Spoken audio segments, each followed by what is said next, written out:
전 시간에 이어서 이번 시간에도 국가 이데올로기에 대해서 이어나가도록 하겠습니다.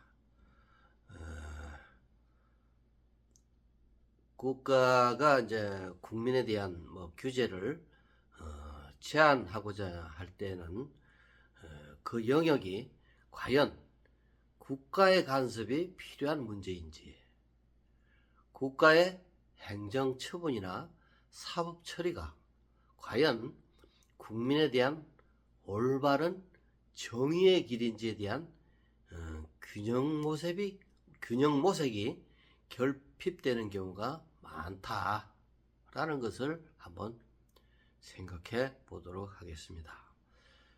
사실 이것은 개인에 대한 정부의 간섭의 적정 여부에 대한 판단 원칙과 기준을 도출하는 게 쉽지 않은 것도 이유가 되긴 하겠습니다만은, 하려는 노력은커녕 최소한의 실질적 검증이나 절차가 없이 만들어지는 경우가 허다하다는 것입니다. 이것은 우리나라의 경우에도 과거에 비해서 지금 훨씬 더 그런 현상이 심하게 나타나고 있는데요. 예컨대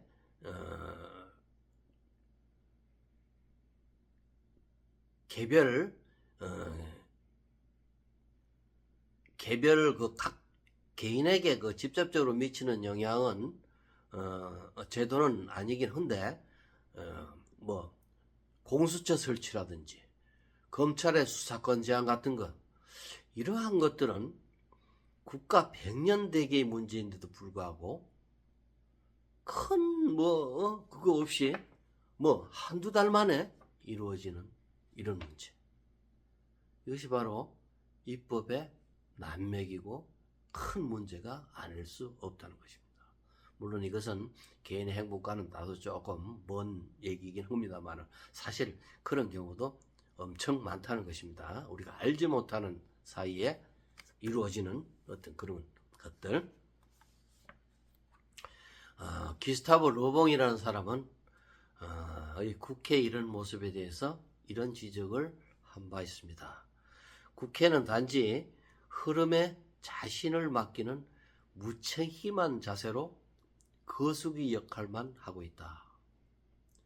의회는 단지 불가피한 재정 낭비와 개인 자유의 점진적 제한일 뿐이다. 이분이 거의 100년 전 사람인데 이런 얘기를 그때 했습니다.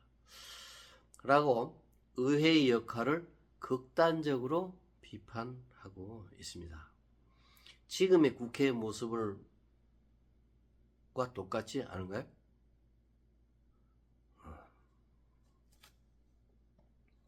이미 전 시간에도 말씀을 드렸듯이 국회, 사법부, 정부기관들은 균형점보다는 포퓰리즘을 두려워하고 폭력적인 약자의 목소리에 모두가 납작 엎드려서 설설 기는 모습이라고 할 수 있습니다. 이들에게 우리의 행복을, 권리와 의무를 맡길 수 있겠습니까?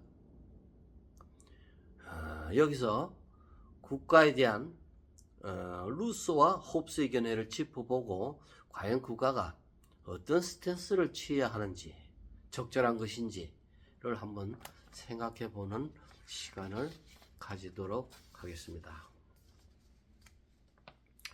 루소는 인간 문명의 발전은 인간의 행복, 자유, 그리고 도덕의 타락을 초래하므로 인간 문명의 발전이 그런 것을 초래한다는 것이죠.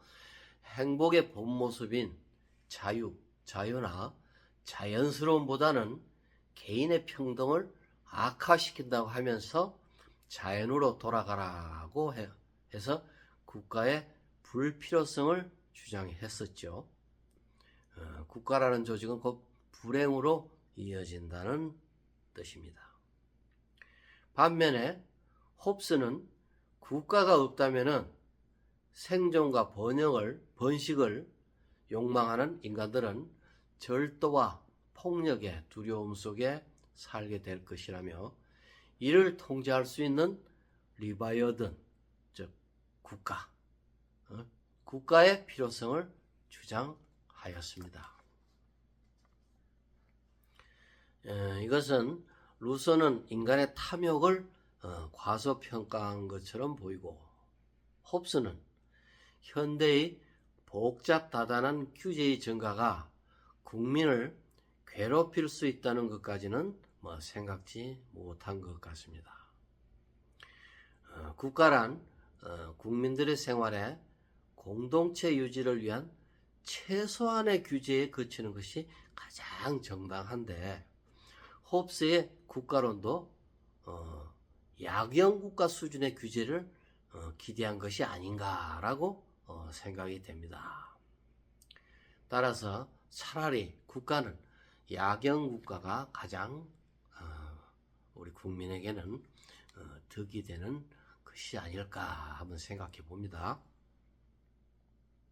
스펜서라는 양반도 국가와 사회는 개인 행동 중 오직 다른 사람들의 이해관계에 영향을 미치는 부분에 대해서만 책임을 물어야 한다고 하여 최소한의 규제가 바람직하다고 하고 있습니다.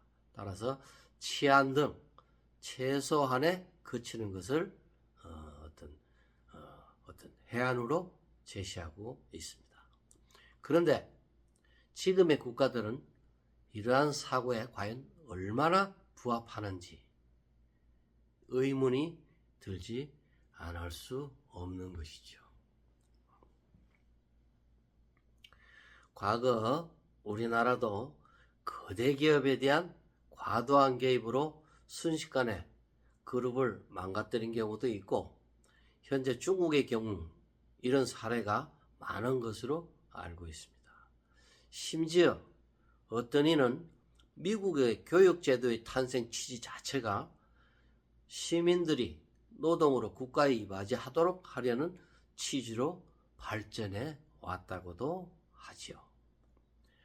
도덕적으로 애국은 당연하지만 개인의 신체를 잃으면서 전쟁에 참여하는 것을 당연하다고 할 것까지는 없다는 것입니다.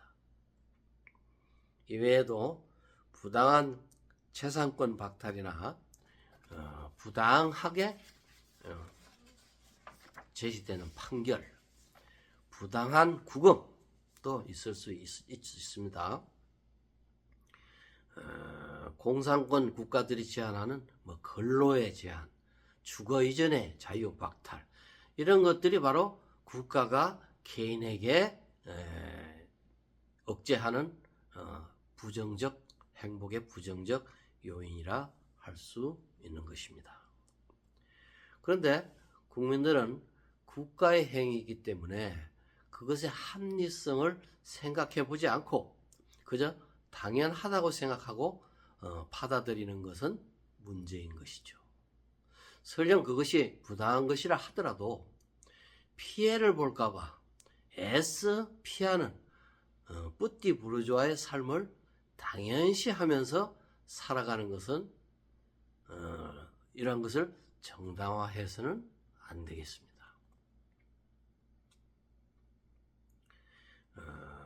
뿌띠 부르주아라는 것은 국가의 행위를 당연시해서 이에 대하면은 피해를 볼까봐 스스로 기계화된 인형처럼 소극적, 종속적 삶을 살아가는 것을 말하는 것입니다. 사실 국가의 이데올로기에 개인이 저항할 방법은 없죠. 저항했다가는 구금을 당할 수 있으니까. 오히려 이에 대항하는 것은 고통으로 이어질 가능성이 있습니다. 우리는 국가 이데올로기가 개인의 행복을 크게 저해할 우려가 있는 위험 요소에 하나라는 것을 명심을 하고 평상시에 항상 이에 대처할 수 있도록 경각심을 강조하려는 것입니다. 알면은 대처가 가능하지만은 모르면은 그냥 당할 수 있는 것입니다. 당하고 나서 국가를 탓해 봐야 소용이 없게 되는 것입니다.